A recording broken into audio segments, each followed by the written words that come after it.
ಜೈ ಹಳ್ಳಿಕಾರ್. ನಮಸ್ಕಾರ. 2025 ಘಾಟಿ ಸುಬ್ರಹ್ಮಣ್ಯ ಜಾತ್ರೆ ಬಹಳ ವಿಜೃಂಭಣೆಯಿಂದ ನಡೆದೈತೆ.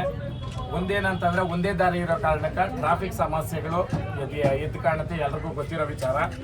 ಆಮೇಲೆ ಇಲ್ಲಿ ಇನ್ನೊಂದೇನಂತಂದ್ರೆ ಪಾಪ ಅಣ್ಣವರು ನೋಡ್ರಿ, ಇಲ್ಲಿ ನೋಡ್ಬೋದು ಮೆಮೆಂಟೋಸು, ಹಾರ, ಶಾಲ್ವ ಎಲ್ಲ ತಂದ್ರು, ಹಾಕಕ್ಕಾಗಿಲ್ಲ. ಉದ್ದೇಶ ಏನಂತಂದ್ರೆ ಈ ನಮ್ಮ ದನ ಸಾಕಿರೋರು ಮೆರವಣಿಗೆ ಮಾಡಿದ್ರೆ ನಾವು ಅವ್ರಿಗೆ ಹಾಕೋದು, ಅವ್ರು ನಮ್ಗೆ ಹಾಕೋದು ಪದ್ಧತಿ ಆ ಕಾಲದಿಂದ ಬಂದಿರೋದು.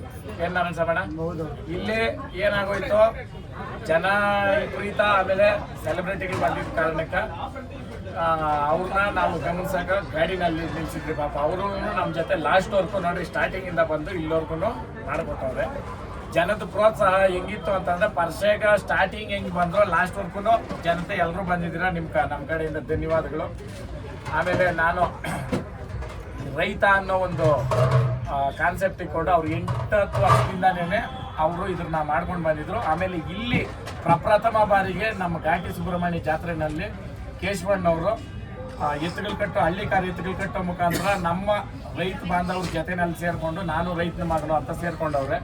ನಮ್ಮ ಕಡೆಯಿಂದ ಅಣ್ಣ ಹಿಂಗೆ ವರ್ಷನೂ ನೀವು ನಮ್ಮ ಜೊತೆ ಇದ್ದು ನಾವು ನಿಮ್ಮ ಜೊತೆ ಇರ್ತೀರಿ. ಏನೇ ಆಗಲಿ ಸಮಯ ರೈತನಿಗೆ ಟೈಮಿಂಗ್ಸ್ ಇಲ್ಲ. ನಾನು ಅದನ್ನೇ ಪ್ರತಿ ಒಂದು ವಿಡಿಯೋನಲ್ಲೂ ಹೇಳೋದು, ನಮ್ಮದು ಶಾರ್ಪ್ 11 ಇಲ್ಲ ಶಾರ್ಪ್ 10 ಅಂತ ಮಾಡೋಕ್ಕಾಗಲ್ಲ.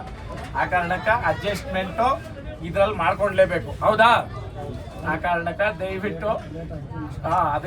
ದಯವಿಟ್ಟು ಎಲ್ರೂ, ಆಮೇಲೆ ಮೆರವಣಿಗೆನಲ್ಲಿ ಬಂದಿರೋರು ಊಟಗಳು ಮಾಡಿಲ್ಲ, ದಯವಿಟ್ಟು ಎಲ್ಲ ಹೋಗಿ ಪ್ರಸಾದ ಅಂತ ತಿಳ್ಕೊಂಡು ಊಟಗಳು ಮಾಡಿ ಪ್ರೋತ್ಸಾಹ ಮಾಡ್ರಿ. ಹಳ್ಳಿಕಾರ್ ಉಳಿಸ್ರಿ, ಹಳ್ಳಿಕಾರ್ ಬೆಳೆಸ್ರಿ. ಜೈ ಹಳ್ಳಿಕಾರ್.